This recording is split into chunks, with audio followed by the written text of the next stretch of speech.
Urban Therapy with Sun 752, and this is Daily Go Getimism. Daily Go Getimism number 961 for May 21st, 2017. All right, today I want to talk to y'all about the habits that we have that we really want to break. Like everybody has a little bad habit. Some of us call them demons. But how do you break those habits? Do you go cold turkey? Y'all know cold turkey is when you just stop doing something altogether. Do you wean yourself off of it? You know, when you wean yourself off of something, you try to stop doing it, stop using it, stop performing it gradually, slowly. It takes a little while. It's a process attached to it, but you get it done eventually. Or do you decide that you're not going to stop doing it all the way, but you're going to like practice moderation? Like I'll slow down. I won't do it as much as I used to, but I'm not going to stop doing it altogether. Or do you say, nah, I'm not stopping nothing. I'm only human, and it's only right that I should be able to do this, do that. I do whatever I want to do. So I'm not stopping. I'm not slowing down. I do it when I want to do it, or I'll stop doing it when I want to do it. But I don't really have no plans to stop doing something. We all have habits. Not all habits that we have are bad, but sometimes there are habits that are either bad or that affect other people and even affect our lives that we really want to kick, but we may not know how to go about kicking the habit.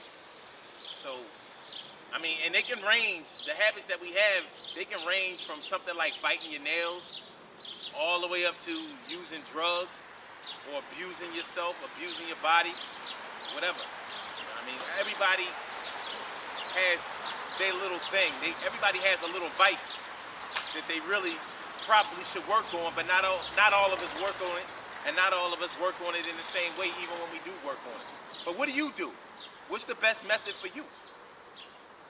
A lot of people, like when I put the question out about this, I put this out on my Facebook page, and a lot of people said that they just do it cold turkey. Like whenever I know I need to stop doing something, I just stop doing it. Here's the thing about cold turkey. First of all, to be able to stop doing something cold turkey, it's not easy to do. See, it takes time to build up a habit.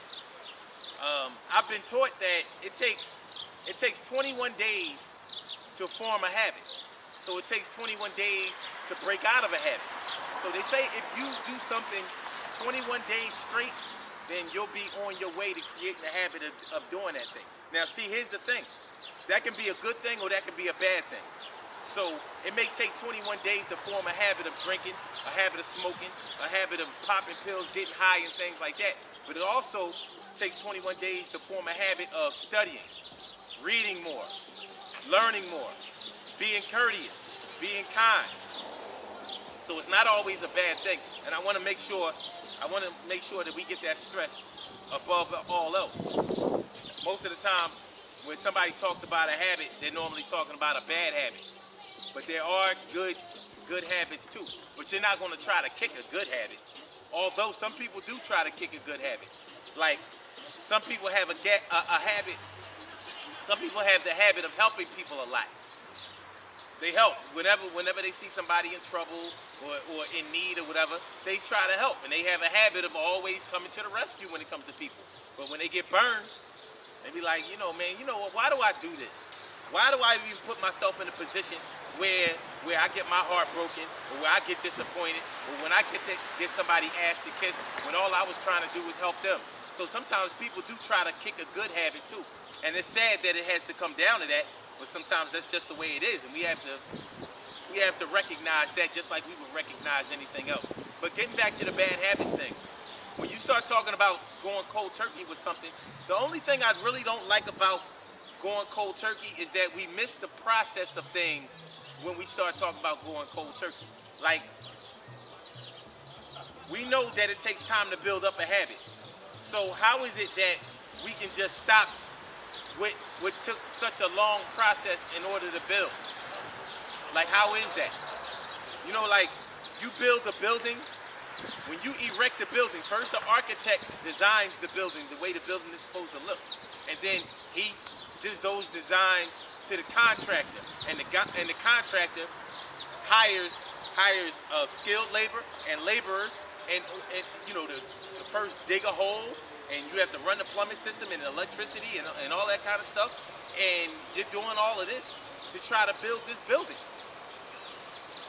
Now we know that when it takes time to build that building, you have to set the foundation. After you dig the hole, it's just a big hole, then you set the foundation, and then you start building it brick by brick. Bricks and steel, mortar and steel, steel and mortar, windows, roof, everything. It's a process. It can take months, it can take years for some buildings to get built. And when that building is no longer good after years and years and years of working, even when they tear that building down, they don't just come and tear the building down in one clean swoop. But they kind of do. But they put the dynamite there to implode it, because it has to come down in a certain kind of way. It has to come down in a certain kind of way. They don't just knock it down all willy-nilly. And so when I think about going cold turkey, what we miss out on is in going cold turkey and breaking a habit, is that we miss a chance to be able to show somebody what we did in order to stop something. Like how you gonna teach somebody to go cold turkey? How you gonna teach somebody to stop thinking about something? How you gonna teach somebody to just forget about the way that they used to do things? How you gonna coach somebody on how not to feel like doing something anymore? Those are the things that we miss out on when it comes to going cold turkey to break a habit. Like I used to drink. I used to drink, and I had a drinking problem. I had a habit. I used to only drink on the weekends, but I used to drink a lot on the weekends. I used to drink to get drunk. And I really wanted to stop drinking, but I never took the time out to wean myself. But what I did do when I tried to break the habit was I prayed a lot. I asked God to deliver me from this. Help me to stop doing this. I don't want to drink no more. I really want to stop. And so in doing that, I mentally prepared myself. So when I did stop cold turkey. What's up, man? How you been? I'm good, man. You all right? Yeah. So when I did mentally prepare myself. So when I did go cold turkey, I didn't even really understand how I did it. So all I know is the things that I did leading up to going cold turkey. But I didn't stop drinking. I didn't wean myself off. I didn't stop.